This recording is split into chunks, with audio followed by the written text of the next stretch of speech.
Decepção com a política, de Proudhon aos dias atuais. Comentário sobre a proposta alternativa dos anarquistas perante a política tradicional. É um comentário sobre Proudhon e a Revolução de 1848. Normalmente, quando a pessoa vai falar do Proudhon, ela cita um trecho de um texto dele, que chama Ser Governado, no qual ele fala ser governado, é ser vigiado, é ser carimbado, é ser taxado e etc. Vai falando vários verbos sobre o que é ser governado. E essa é justamente a raiz da crítica dos anarquistas à política normal. Então, por que existe essa crítica? Né, e em que ela se baseia? O Proudhon ele foi eleito para a Assembleia Constituinte de 1848. A França teve uma revolução nesse ano, acho que foi a quarta revolução desde a Revolução Francesa. Então as pessoas se juntaram para discutir o que seria da França naquele momento. O país passava por uma grave crise econômica, com muito desemprego, o pessoal na rua fazendo barricada e se matando um ao outro. Então é uma crise brava. E o Proudhon se candidatou a essa assembleia. Ainda não existia o movimento anarquista, igual existe hoje, com esse nome, então, que não existia mesmo. E deixa eu ver se dá para ver quem está vendo. Não consigo ver. Se quiser participar, pode pôr dúvida aí no comentário. Então ele se candidatou e foi eleito, né? Na segunda contagem dos votos, ele foi eleito lá representando uma área de Paris. Ele tinha ficado muito famoso porque o Proudhon escreveu um livro, O que é Propriedade, que foi um best-seller. Então esse livro deixou ele muito famoso e com essa fama ele conseguiu se eleger. Porém, ele escreveu um texto falando assim: gente, eu estou aqui no gabinete, trancado, tem um monte de papel na minha frente, eu estou tendo que decidir sobre como a manteiga vai ser enlatada, que munição o nosso governo vai comprar, qual vai ser a cor do uniforme do faxineiro público, várias questões que eu não faço a mínima ideia, eu não tenho a mínima expertise sobre esses assuntos, eu estou tendo que dar parecer sobre isso tudo. Eu já não saio na rua tem dias, eu não converso mais com o pessoal que ficou desempregado com essa crise, eu não sei mais o que eles querem. E tem mais, tudo que eu levo para a Assembleia, eles votam contra. Ele faz esse texto. E aí ele complementa, falando que ser governado é ser vigiado, ser taxado, ser não sei o quê. Então, isso marca o começo da decepção dos anarquistas com a política. Qual que eram as propostas que o Proudhon levava e todo mundo rejeitava? Ele queria fazer mudanças econômicas. A ideia dele era que, assim, gente, não adianta passar leis, tá? Fazer um escrito maravilhoso de como resolver essa crise econômica que a gente está, essa crise social, e isso vai virar letra morta. Então, não adianta a gente ficar legislando, a gente tem que, por exemplo, abrir crédito para esses desempregados poderem comprar uma ferramenta, para poderem trabalhar, ou para poder abrir um crédito para eles comprarem uma máquina e fazerem uma fábrica no fundo de quintal, alguma coisa assim. Então seria melhor a gente lidar só com coisas econômicas e parar de legislar. Claro que toda a Assembleia veio abaixo, todo mundo era contra ele. Como assim? Você está falando que a gente é inútil? Você é um anarquista, você está querendo o quê? Que não tenha um poder legislativo, é isso? Ele falou, é isso, eu não quero que tenha um poder legislativo, eu sou anarquista. Então, pela primeira vez, alguém falou assim, assumidamente, que era a favor de não existir o Estado, achava o Estado inútil. E, em troca, ele queria fazer coisas mais reais, pela economia. Então, isso marca, assim, na própria raiz do movimento anarquista está essa preferência pela ação direta econômica e, ao mesmo tempo, a recusa pela política de fazer leis. que isso não adiantaria. A não ser que você fizesse uma lei regulando algo que já existe na prática, né? Então os anarquistas, e tem mais essa decepção com o próprio meio político em si, com a ilusão que é a política. O Bakunin até escreveu um texto chamado Ilusão do Sufrágio Universal, pegando essa bola aí que o Proudhon, digamos assim, iniciou, né, no meio de campo, no começo do jogo.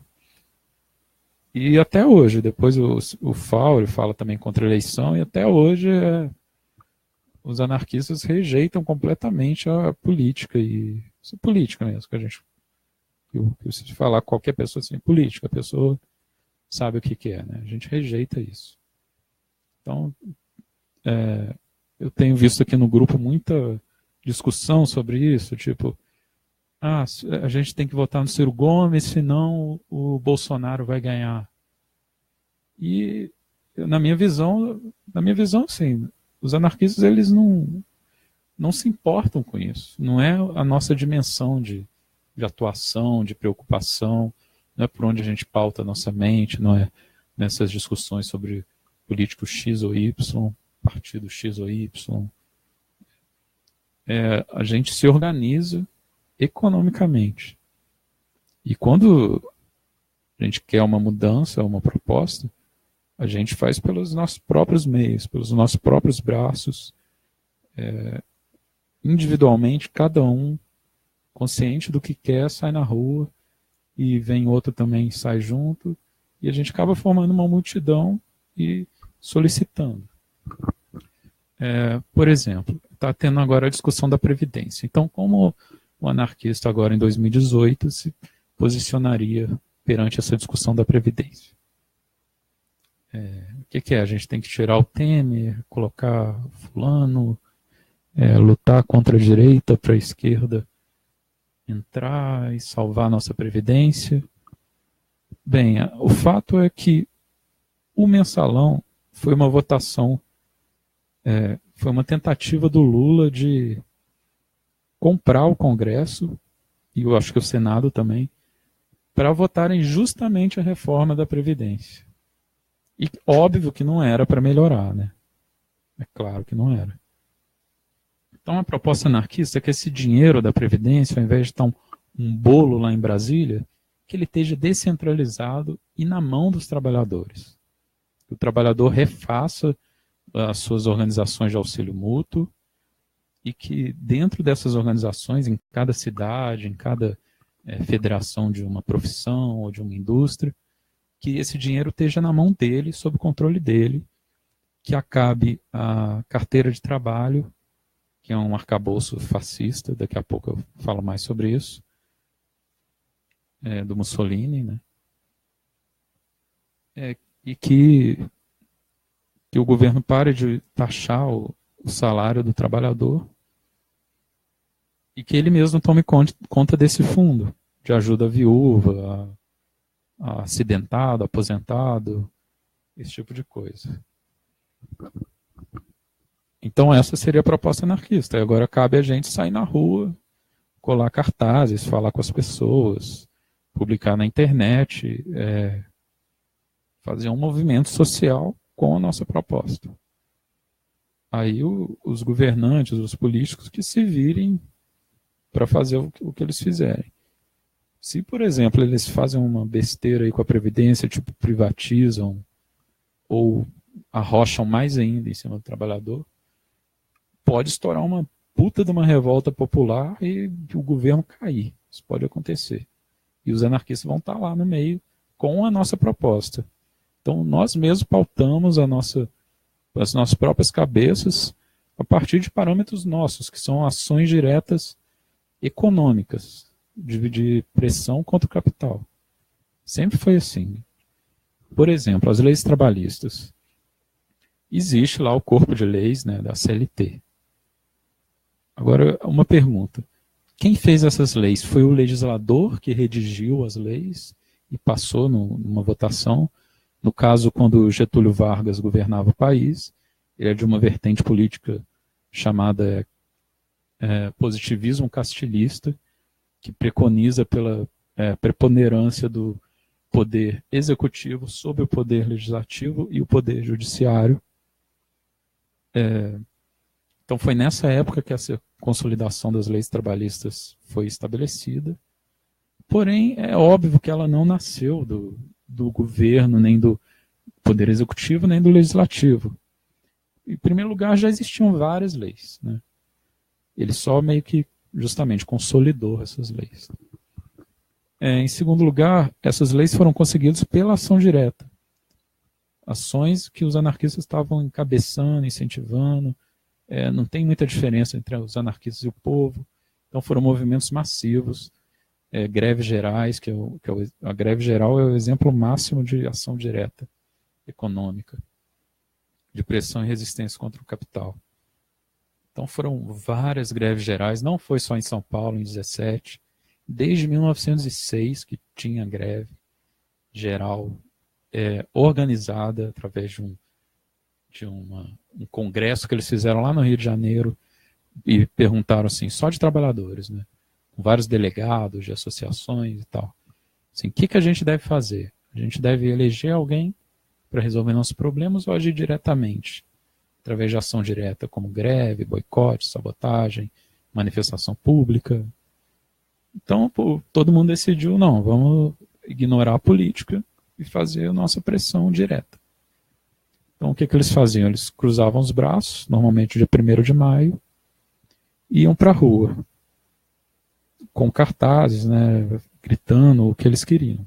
É uma proposta assim, eles queriam regular a jornada de trabalho para 8 horas, queriam impedir mulher grávida de ficar trabalhando até o dia do parto, impedir que crianças apanhassem na fábrica, né, fossem agredidas, e que até mesmo que crianças fossem nas fábricas, muito novas.